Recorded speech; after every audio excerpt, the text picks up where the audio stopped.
अमावस्या के दिन वर दे गई कि आज की रात्रि तूने अपना दरवाजा खोलकर मेरे लिए रखा। दरवाजे पर दीप टिमटिमाया, दीप प्रज्वलित रहा। तूने मुझे मधु का भोग लगाया। आज का रात्रि पूरी पृथ्वी के लिए धन और वैभव की रात्रि रहेगी।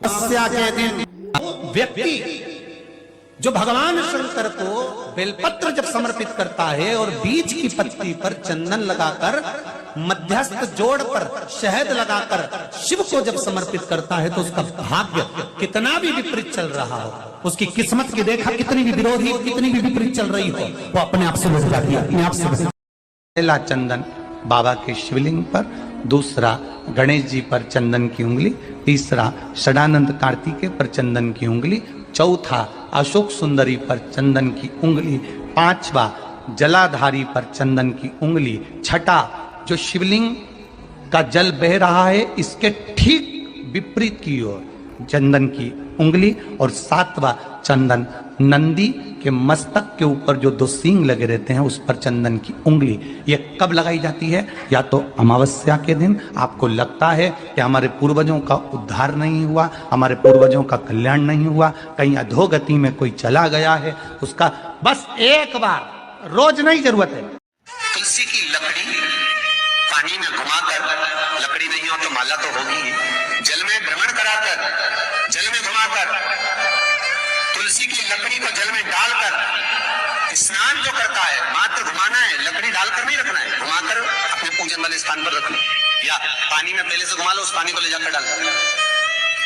अमावस्या स्नान जो जीव करता है, शिव महापुराण की कथा कहती है जितनी वर्ष में सोमती पड़ती है, सोमती अमावस्याएं पड़ती हैं, शनिचरी अमावस्याएं पड़ती हैं, सारी अमावस्या का पुण्य उस अमावस्या के दिन शाम के समय पर कटोरी में सरसों का तेल ले लीजिए। शंकर के शिवलिंग पर किसी मंदिर में जाकर सरसों का तेल शिव पर चढ़ा।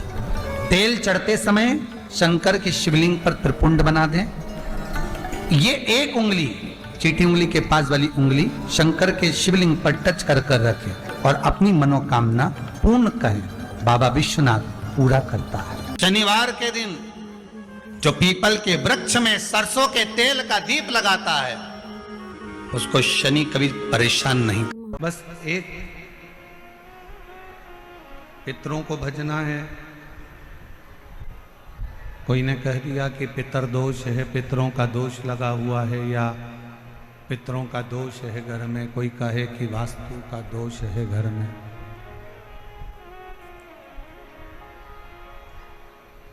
कोई कहे कि घर में काल सर्प दोष है।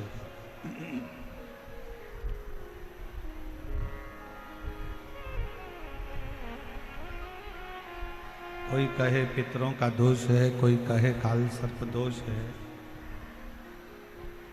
कोई कहे वास्तु का दोष है।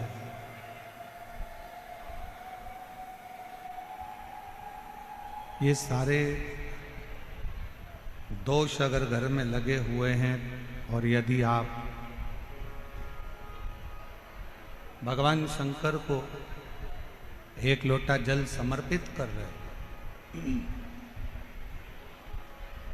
तो दुनिया का कोई दोष आपको कभी भी नहीं लग सकता। वो सारे दोष अपने आप समाप्त हो जाते हैं शिव को एक लोटा जल चढ़ाने। शंकर भगवान को एक लोटा जल समर्पित करना और वो जल एक विश्वास का होना चाहिए। शिव मंदिर में अगर आप लोग जा रहे हैं एक लोटा जल चढ़ाने के लिए, कोई पितृदोष है, कोई काल सर्प दोष है, कोई वास्तु दोष है, कोई दूसरा दोष लग गया, कोई दूसरा दोष लग गया, कोई कहता है कि बेटी को मंगल लग गया, कोई कहे बेटे को बुध लग गया, कोई कहे शनि लग गया, कोई कहे गुरु लग गया, कोई कहे ये लग गया, तो उसको कह देना कि हमको तो केवल एक लगा है और वो हमारा शंकर लगा है, और वो लगा है तो फिर कोई दोष नहीं लगता। जब एक बार जिसको शिव लग जाए, एक बार जिसको शंकर लग गए, एक बार जिसको शिव लग गए, तो फिर दूसरा कुछ नहीं लगता।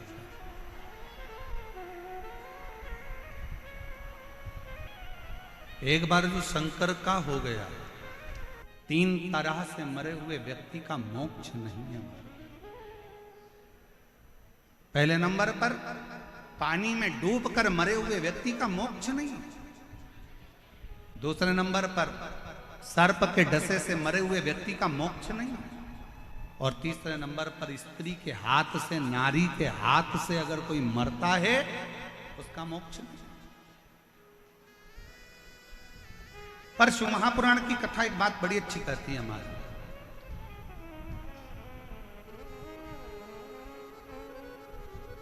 18 पुराणों में, 6 शास्त्र में, 4 वेद में, उपनिषदों में केवल एक शिव महापुराण की कथा एक ऐसी है कि अगर जिंदगी में कोई कितना भी पाप करा हो, अगर वो एक बार शिव महापुराण की कथा सुनकर जाने वाले व्यक्ति का मात्र मुख का भी दर्शन कर लेते हैं तो पाप से मुक्त हो जाए। और ये स्वयं, और ये याद रखना, ये सियोर वाला महाराज नहीं बोल रहा, गीता प्रेस गोरखपुर की शिव महापुराण की किताब लेकर आओ, पोथी लेकर आओ और उसको गीता प्रेस गोरखपुर की शिव महापुराण की विधेश्वर संहिता का अध्ययन करो, पढ़ो। उसमें मिलेगा श्री शिवाय नमस्तुभ्यम बोलने वाले के मुख का मात्र दर्शन कर लो तो अश्वमेध यज्ञ का फल प्राप्त हो जाता है और हमारे जीवन के सारे कष्ट समाप्त हो जाते हैं। जिसके दरवाजे पर, जिसकी गाड़ी पर, जिसके द्वार पर, जिसके व्यापार पर भी अगर श्री शिवाय नमस्तुभ्यम लिखा होता है और अगर कुछ बुरा होने वाला होता है, कोई बुरी खबर सुनाने वाला भी अगर आ गया, दरवाजे पर श्री शिवाय नमस्तुभ्यम लिखा है और आपने दरवाजा खोला, वो भले बुरी खबर सुनाने आया था पर उसने पढ़ लिया और उसके मुख का आपने दर्शन करा तो वो बुरी खबर भी अच्छे में ही बदल जाती है। वो शास्त्र कहता है कि शिव महापुराण की कथा यहां तक वर्णन किया गया, यहां तक कहा गया कि शिव महापुराण की कथा का रस तत्व साधारण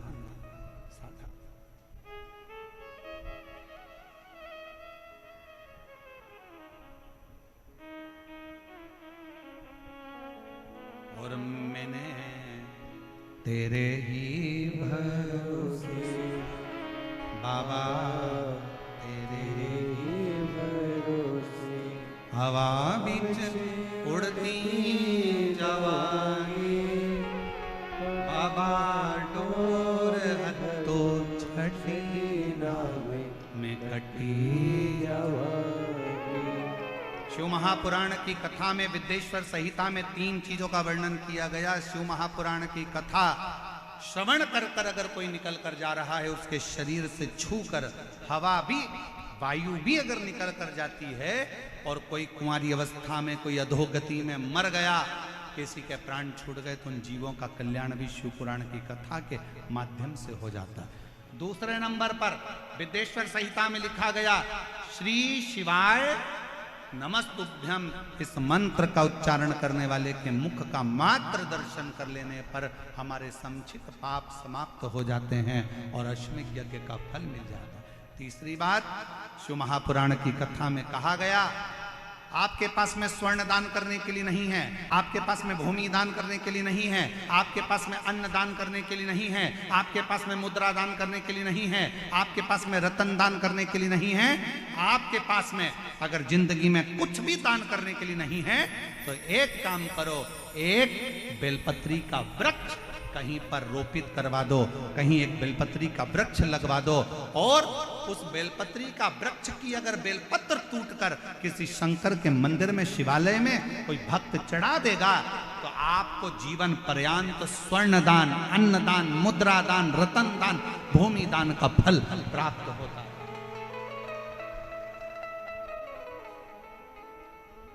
एक बेलपत्र जीवन का सुख दे देगा, एक बेलपत्र। और कितना बेलपत्र का कितना महत्व। चंचुला 2 स्थान पर पहुंची। पहला गोकर्ण क्षेत्र और दूसरा काशी क्षेत्र। और शिव महापुराण की कथा कहती है, अगर आप मान लो काशी नहीं जा सकते, गोकर्ण क्षेत्र नहीं जा सकते, तो एक बेलपत्र को लेकर 2 बेलपत्र आप लीजिए। एक बेलपत्र को लेकर बेलपत्र के वृक्ष के नीचे बेलपत्र को हाथ में लेकर बेलपत्र के वृक्ष की एक परिक्रमा कर कर वो बेलपत्र अशोक सुंदरी वाली, अशोक सुंदरी की जगह मालूम है ना आप लोगों को? हाथ उठाओ जरा, किस किस को मालूम है? सबको मालूम है? और जिसको नहीं मालूम हो पड़ोसन उसको जरूर बता देना, ठीक है? बेलपत्र के वृक्ष, बेलपत्र को हाथ में लेकर बेलपत्र के वृक्ष की परिक्रमा कर कर अशोक सुंदरी वाले स्थान पर एक बेलपत्र समर्पित कर दो। दूसरी बेलपत्र जिसको आपने परिक्रमा में नहीं रखा है, उस बेलपत्र को शंकर के शिवलिंग पर समर्पित कर दो और 1 लोटा जल बाबा को समर्पित कर कर उस जल का सींचन आचमन कर लीजिए। आपको गोकर्ण प्रदेश और काशी प्रदेश दोनों के तीर्थ का फल एक क्षण में प्राप्त हो, एक क्षण में प्राप्त हो दोनों। डॉक्टर ने बता दिया कि शरीर में गांठ है, गठान है, और गठान अच्छी नहीं है, जांच के लिए जाएगी। उससे पहले डॉक्टर का इलाज करवाओ मना नहीं, दवाई लो मना नहीं, डॉक्टर बोले जांच कराओ जांच कराओ, क्योंकि हम पहले भी कथा में कहे हैं डॉक्टर शंकर का एक रूप होता है। वो आपको जांच का बोले जांच कराओ, दवाई का बोले दवाई खाओ, औषधि का बोले औषधि।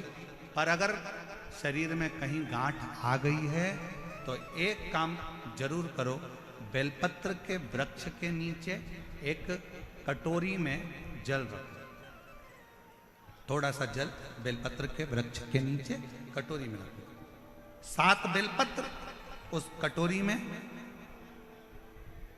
तुम रुकेश्वर महादेव का नाम लेकर 7 बेलपत्र उस कटोरी में जल के पात्र में डाल दो और 7 बार ही लोटा भरकर जल रखो, उसमें से थोड़ा थोड़ा सा जल 7 बार तुम रुकेश्वर महादेव के नाम से डालो। उसी जल को बेलपत्र के नीचे से कटोरी समेत लेकर आओ, शंकर जी के ऊपर वही जल थोड़ा सा समर्पित कर कर, पत्ते पूरे कटोरी में रहने दो, जल पूरा कटोरी में रहने दो, थोड़ा सा जल शिव जी को चढ़ाकर वही जल वापिस झेल कर कटोरी में रख लीजिए। प्रतिदिन सुबह के समय पर कटोरी का थोड़ा सा जल आचमन करिए। एक बेलपत्र प्रदोष के समय पर उसको चबा चबा कर खाना प्रारंभ करिए। 7 दिन का नियम धारण करो, 15वें दिन जाकर जांच करवाओ, बाबा ने कृपा करी तो गठान गल गई होगी। ये शिव का, कैसी भी गांठ शरीर में, कितना भी गठान, फिर जांच। और डॉक्टर जो दवाई दे उसको खाओ, डॉक्टर की दवाइयां जरूर खाओ। डॉक्टर ने बोल दिया कि ये जांच कराना है, दवाई खाना है, खाओ, क्योंकि डॉक्टर भी शिव का एक रूप है, शंकर का एक स्वरूप है, उसका प्रतिबिंब शिव। आपके जीवन में ऐसा लगने लगे कि हाँ बहुत कष्ट है, कर्जा भी बढ़ गया, तकलीफें भी बढ़ गई, बहुत दुख भी बढ़ रहा है, कहीं परिवार सही नहीं चल रहा है, तो प्रयास करते रहा करो। हफ्ते में एक बार 1 चावल का दाना जल के पात्र में डाल लिया, 1 काली मिर्च जल के पात्र में डाल ली और उस जल को ले गए, थोड़ा सा चंदन का छींटा डाल दिया, ले जाकर शिव जी को समर्पित कर दिया। शंकर को जल चढ़ाने के लिए 5 स्थान हैं जहां शिव को जल चढ़ाया जाता है और शंकर उस जल को स्वीकार करते हैं, जिसको पंचगंगा कहा गया। 5 स्थान,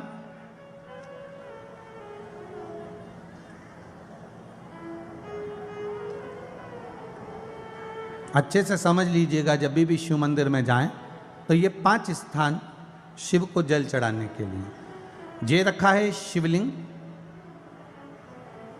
गोल जलाधारी, ये चरण जहाँ से पानी नीचे की ओर जाता है।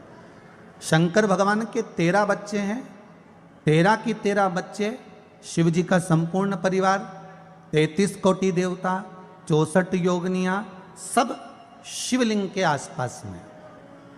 आप शंकर जी के मंदिर में जाकर ये कभी ना विचार करना कि पार्वती जी को ढूंढना पड़ेगा या गणेश जी को ढूंढना पड़ेगा या कार्तिकेय जी को ढूंढना पड़ेगा या भैरव को ढूंढना पड़ेगा। हमें शंकर के मंदिर में जाकर किसी देवता को ढूंढने की जरूरत नहीं है। जहां शंकर भगवान का शिवलिंग रखा हुआ है वो माता जी का हस्तकमल है, माता पार्वती जी का स्थान है। जहां शिवलिंग रखा है वो शंकर भगवान है।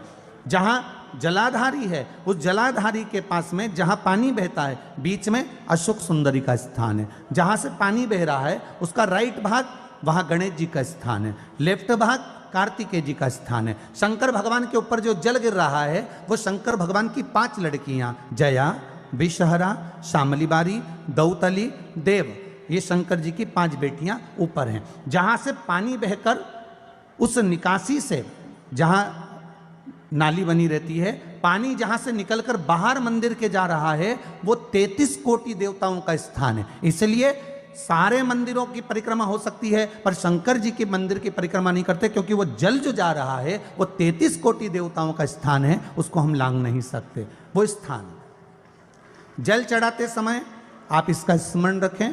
पानी का जब पात्र लेकर जाते हैं मंदिर के अंदर, सबसे पहले शिव जी का जो जलाधारी है उसमें राइट भाग पर अपनी मनोकामना कर कर जल चढ़ाएं, फिर लेफ्ट भाग में चढ़ाएं रोग मुक्ति के लिए। अशोक सुंदरी की जगह पर चढ़ाएं, ये तीसरा स्थान। चौथा स्थान माता पार्वती जी का जो कटी भाग है जहां पर शिवलिंग रखा हुआ है उस भाग पर जल चढ़ाएं, चौथा भाग। 5वां भाग शंकर जी के ऊपर चढ़ाएं। ये 5 जगह पर जल क्रम वाइज चढ़ाएं।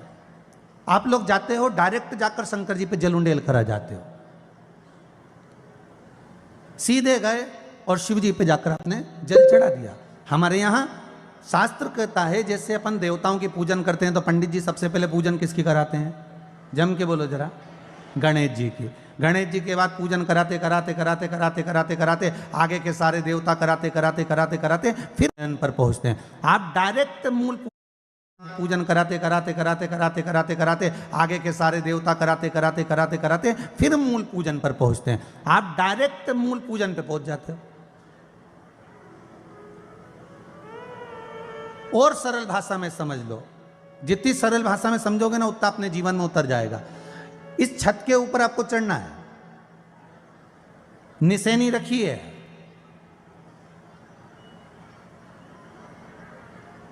पाए लगे हुए हैं, आप कैसे चढ़ोगे? एक एक पाए पर पांव रखकर चढ़ोगे कि डायरेक्ट पहला पे रखोगे आखिरी पर? जम के बोलिए जरा, एक एक पाए पर पांव रखोगे ना कि धीरे धीरे हमको चढ़ना है। उसी तरह शिव मंदिर में पहुंचने के बाद पहला गणेश स्थान, कार्तिकेय स्थान, अशोक सुंदरी का स्थान। अशोक सुंदरी के स्थान पर जल क्यों चढ़ाया जाता है? क्योंकि भगवान शंकर की सबसे छोटी लड़की जो है वो अशोक सुंदरी है। और ये जो छोटी लड़की है अशोक सुंदरी, ये नारी को अखंड सौभाग्यता का वर प्रदान करती है। कौन सी नारी को? किस नारी को अखंड सौभाग्यता देती है? तो महाराज शास्त्र कहता है जिस नारी के भाग्य में लिखा होता है कि इसको वैधव्य होना है, इसके पति को समाप्त होना है, अगर वो नारी अशोक सुंदरी वाली जगह पर जल चढ़ा देती है तो पति पर अगर काल भी मंडरा रहा होता है तो मां अशोक सुंदरी महाकाल से कहकर काल को टाल देती है। वो अशोक सुंदरी का स्थान, वो माता अशोक सुंदरी का स्थान।